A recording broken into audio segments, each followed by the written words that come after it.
This is Suchitra Vijayan, and you're joining us for the Polus Project's Dispatches series. Since the murder of George Floyd, a new wave of protests have begun in the United States, with the Black Lives Matter movement taking the center stage again. Along with the protests, there have been a series of questions, conversations, and a deep interrogation of what it means for power relations and structures in the United States.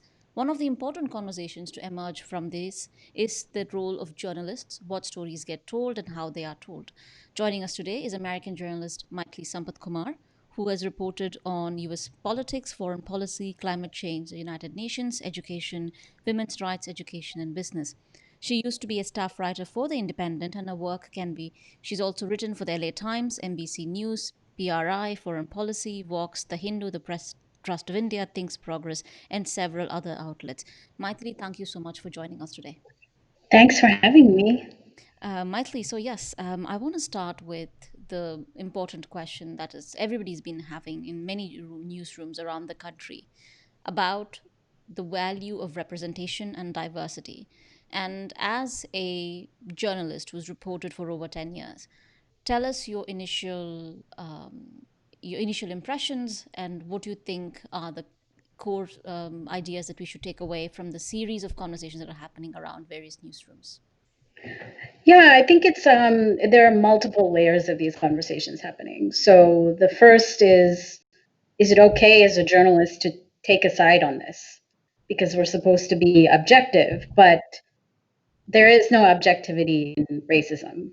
And I think that's where this at least journalists of my age group have come and younger have come to determine. And it's not for us to it's not that there isn't a story on the other side, but the other side is also questioning our existence. So I don't know how valid that objectivity is going to be at this point in when covering these protests. So that was kind of the initial conversation. I mean, I think across the board, everyone thought George Floyd's murder was particularly horrific. It was so intimate in that worst way possible. It was so drawn out and so personal. Mm-hmm. And I think that's why we've started to have these conversations when we didn't have them before. We didn't have them when Eric Garner died. We didn't have them when other people were shot and killed. And for whatever reason, his death has become this this catalyst, which I think is great because not great in the sense that we had to have these conversations for several years, and now they're finally happening. The second layer of conversations is how do you cover these protests when you don't have enough people of color in your newsrooms? Or if you do, they're constantly told that they're troublemakers or aggressors or, you know, ungrateful for the opportunities they've been given. They're not encouraged to cite other people of color as their sources because they're on deadline. And, obviously, white sources and white experts get more exposure and they're easier to find. So they become easier to get a hold of. So it's this newsroom structure conversation that's happening, and we've seen everywhere from Refinery 29 to Bon Appetit to today the Wall Street Journal. 150 reporters signed a letter saying that they have to commit more to diversity, and so we're seeing it kind of across the industry. And as people are getting laid off and becoming freelancers and looking for jobs, nobody seems to be holding back, which I think is a good thing. We do have to root it out at this point. And it's systemic in news also because it comes down from the top and you see who's in charge at the top. So these are all kind of these systemic conversations going on within journalism as we report about the systemic changes we need in the world at large. And another conversation that I really want to have with you is the difference between diversity and representation. The idea that does having a brown or a black person alone create a rich, representative newsroom? Or how do we think about representation? We've had this conversation about even how with a handful of South Asian journalists who exist in these institutions, a lot of them come from very particular kind of class backgrounds and caste backgrounds. So, how do we make these rooms, while we increase diversity, it doesn't become tokenism, but also we are having representation across various working communities and others? Yeah, I think that's we have to change what HR people think of as diversity. I think what non-managers think of diversity is very different than what people in power do. It's not enough for me to be the only person of color in a newsroom or on the editorial staff across the globe, because I can't represent all people of color, and I can't represent a certain type of person of color, or a certain type of non college educated person, or those stories. I'm not going to have easy access to them or be able to tell them in a way that is accurate. And I can do my best, and I try, and I think every reporter does. We don't want to say like you can't cover certain types of stories because of who you are. I think that's a slippery slope. But I also think that the stories you get and the stories you tell are different depending on who you are.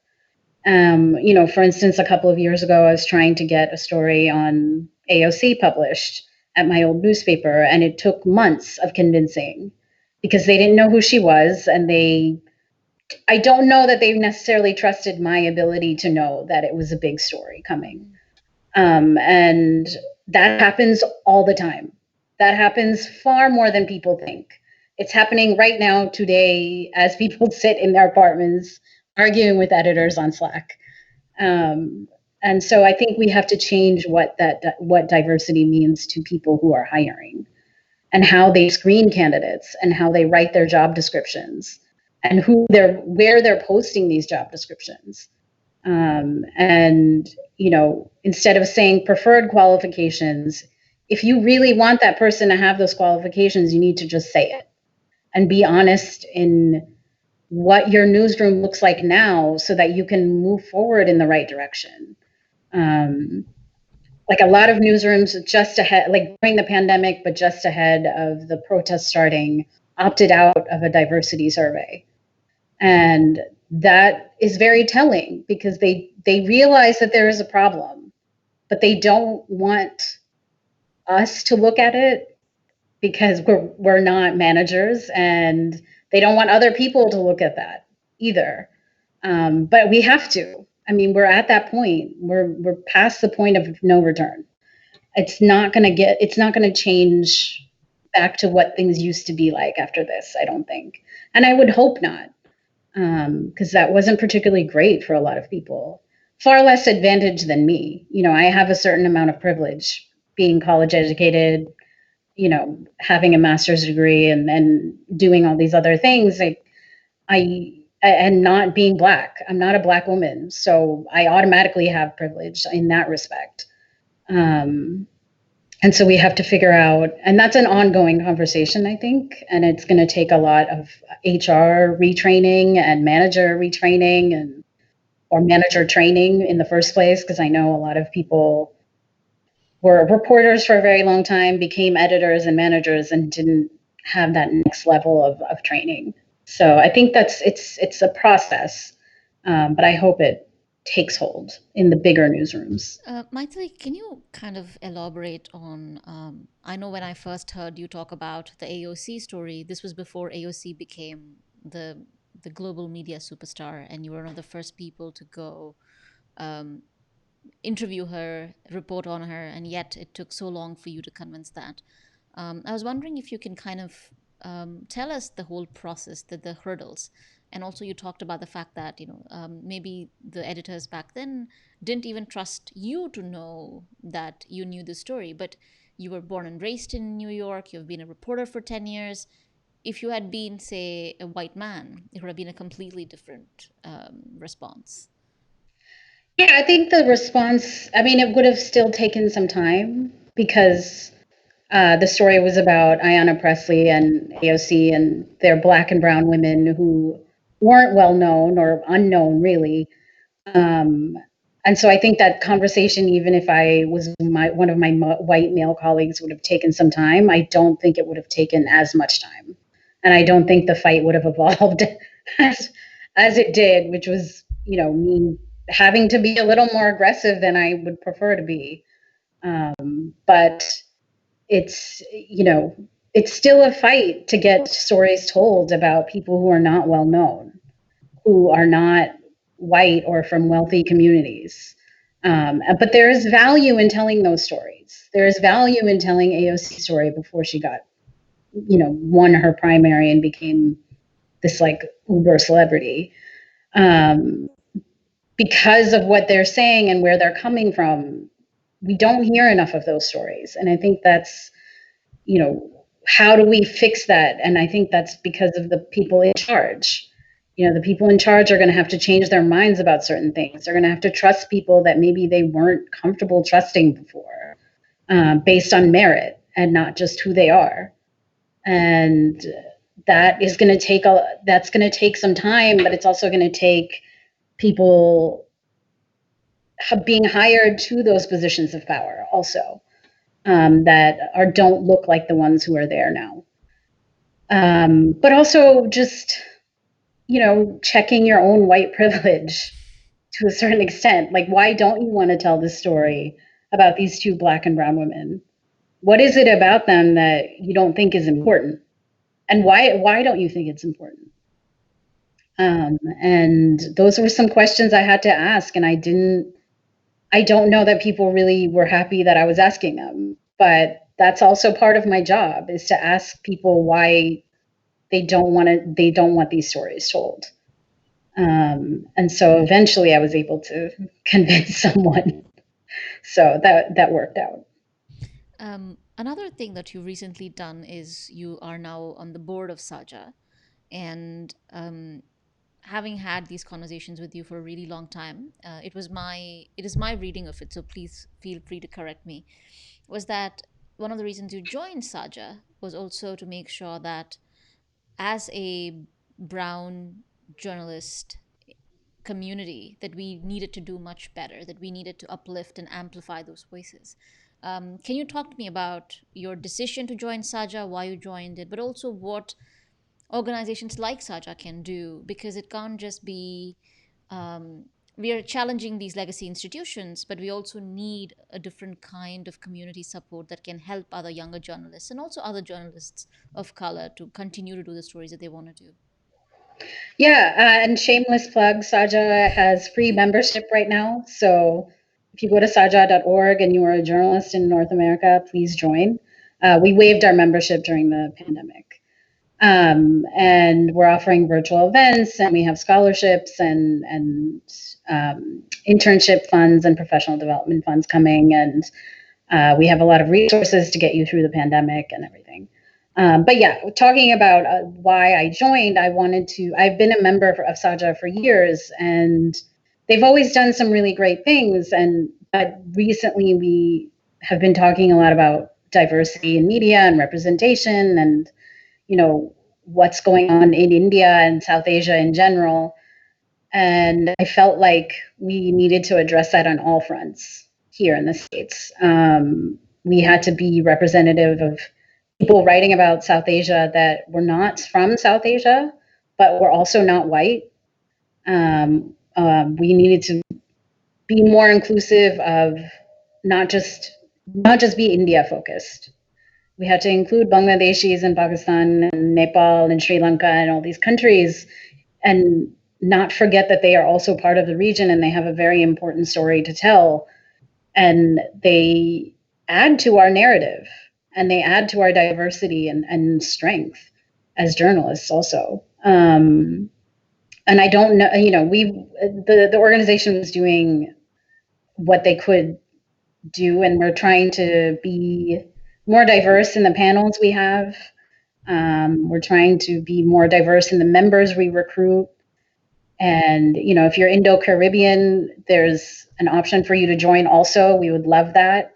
And there are stories to tell from that region as well that we want to tell. And all I can say is that we're growing as an organization, and we're taking it step by step, and we're trying to do the best we can to be as inclusive as possible.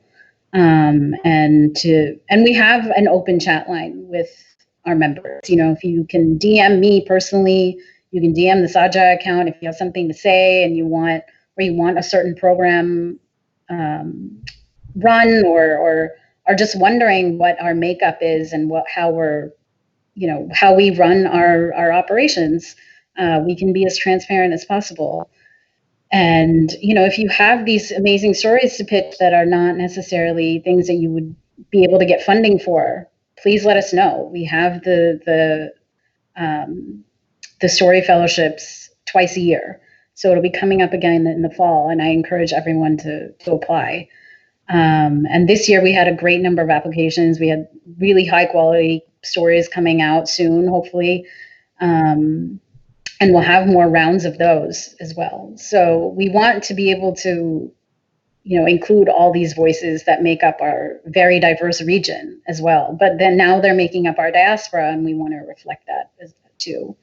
So, and in the newsroom too, this translates to how newsrooms here in the States and North America cover the region, and how they can do that in a more informed, more culturally aware way, not just relying on what the media coming out of the region, because sometimes that can be very skewed. And maybe they're not seeing the bigger picture the way perhaps we would, from not being involved daily in the story. And so Saja is also a resource in that respect.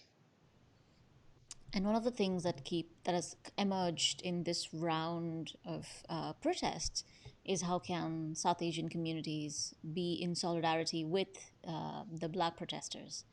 I think that also translates into the newsroom. How can non-white people of color, especially journalists, then support Black journalists who are then on the front line reporting these things? Are those the kind of conversations that you've been having? Have you thought about that? Because I remember another conversation that we had earlier, you talked about how when you reach out, it's always the Black journalists who are the ones who are the most nurturing, who are always reaching out, who already built a network that is nurturing and life affirming. So I was wondering, what ways can the South Asian journalists or the other non-white journalists can do to support Black journalists on the front line reporting the protests? Yeah, I think for Indians specifically, and I'll speak from that perspective, because I don't want to, I don't think it's for me to speak from other South Asians' perspective. But from our perspective, we have a very weird, unique advantage of having a decent amount of white privilege. I mean, we are like this, as much as I hate this model minority myth, we do come with that privilege. And so a lot of this is us checking that, and checking the fact that, yes, we are, but we are also not white.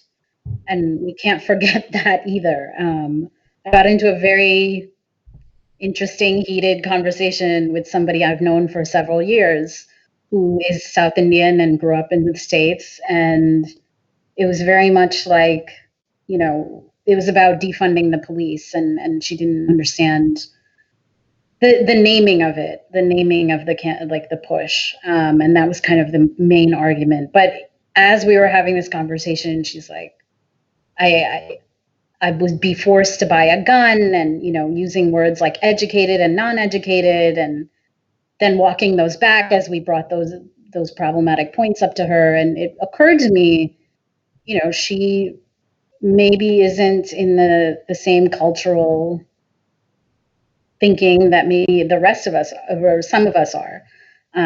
But we can't forget that, yeah, we are people of color. Like, we have these advantages and we have these privileges, but at the end of the day, that could all run out overnight.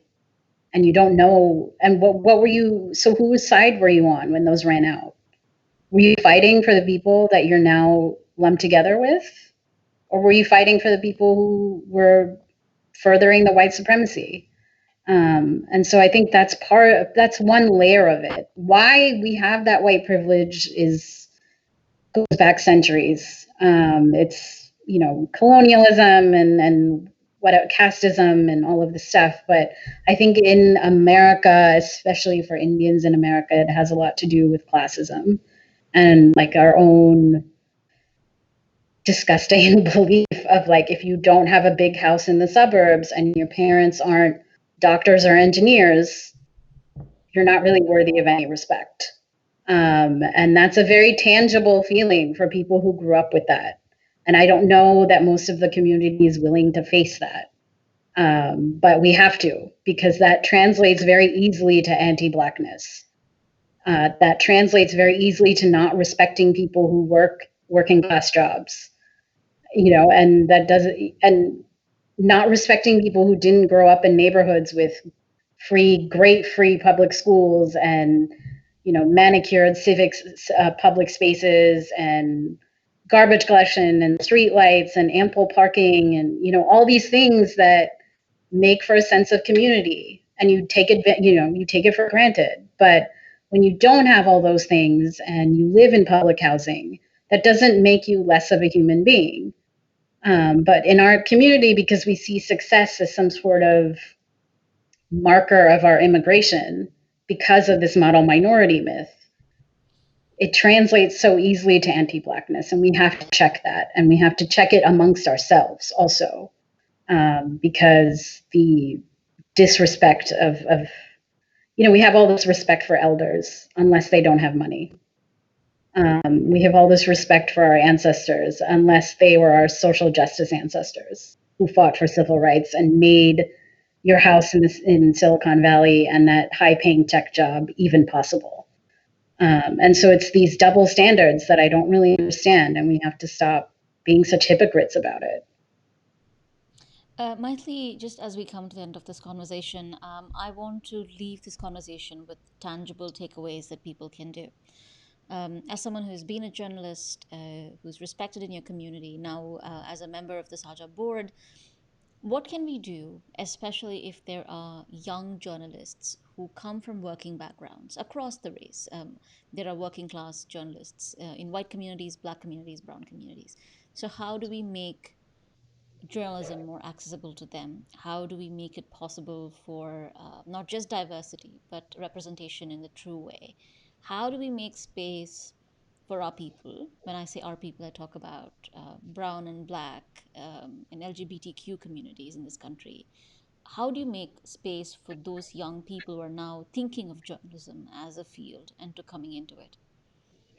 Yeah, I think what I tell people who have come to me for advice or just in general conversations is to figure out what being in journalism means for you.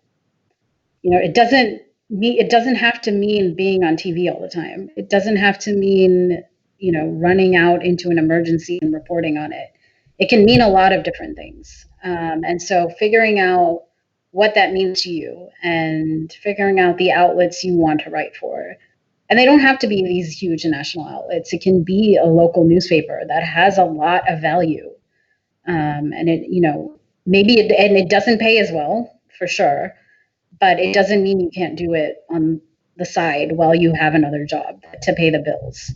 But I think it's also journalism schools fostering that idea as well, and journalism professors telling people that it's okay to, redefine what that means for students as they come out into this ridiculous economy and industry right now.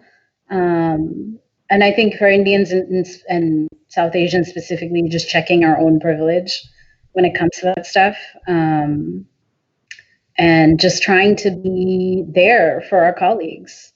Like asking how they're doing without putting our own problems on them.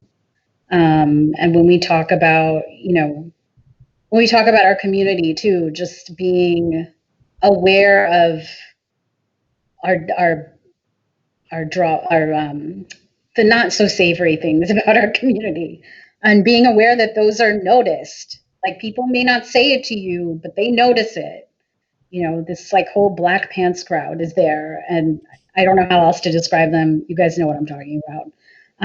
But it's not like people don't notice that you listen to hip hop and you love basketball, but you also don't see those athletes and those musicians as people off the court and off off stage. Like they're human beings. And if you love those things, you have a responsibility to look at why you don't see them as human beings and why you can't be out there marching for Black Lives Matter or doing your part.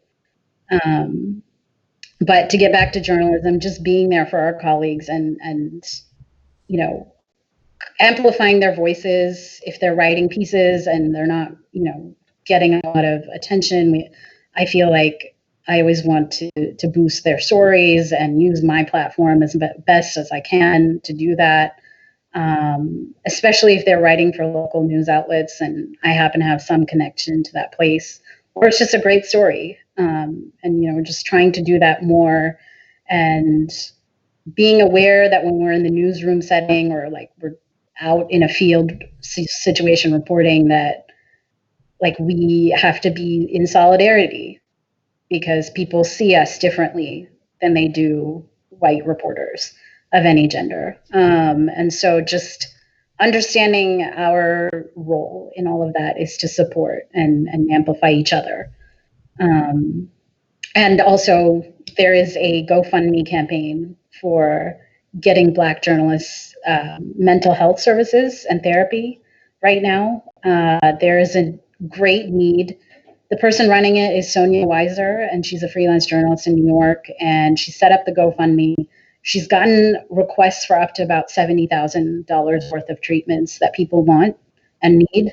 And she's only reached about 2/3 of that goal. So I can tweet out that link, and hopefully people can contribute to that. But that's another form of us being able to help our colleagues in journalism and support what they're going through, which is essentially telling the story about how their own humanity is still being questioned somehow in 2020, and how they're still having to fight and march in the streets for like very basic human rights. And that's not an easy, I mean, sure, I've experienced some racism in the newsroom, but I have never had to write a story justifying my existence. Mhm. I've never had to write a story about people marching against my own existence, not directly per se. So, yeah, I don't know. I think that's another way that we can help too. As we end, I was thinking we could end with a slightly, it's still a very painful but a funny note. Is did you see the clip that someone put together of the Bon Appetit? Um, Yes, Sola, Sola, Sola, if you're watching, thank you for being you. Mythili, thank you so much. Yeah, As this video goes out, we will list the links to Saja, so please make use of the Saja resources. We will also tweet the link to the GoFundMe page. And those of us within the South Asian community, journalist or not, this is a time for us to use our model minority privileges. We are definitely one of the richest communities in the country. Let's use our power to donate as we can, reach out to our reps when we can, and always stand in solidarity with those fighting the larger, bigger fight. We don't have to lead revolutions, but we can definitely be the ones holding space for people. Mythili, again, thank you so much. And Mythili, thanks. is it okay for young journalists to reach out to you? Is that something that I know that you Yes, do it? So, yeah. Please do. I'm always on Twitter. My phone is constantly on. So feel free to DM me on Twitter. That's probably the easiest way to get a hold of me. all right, perfect. So we'll have all of those. And thank you so much for joining us today. Thanks.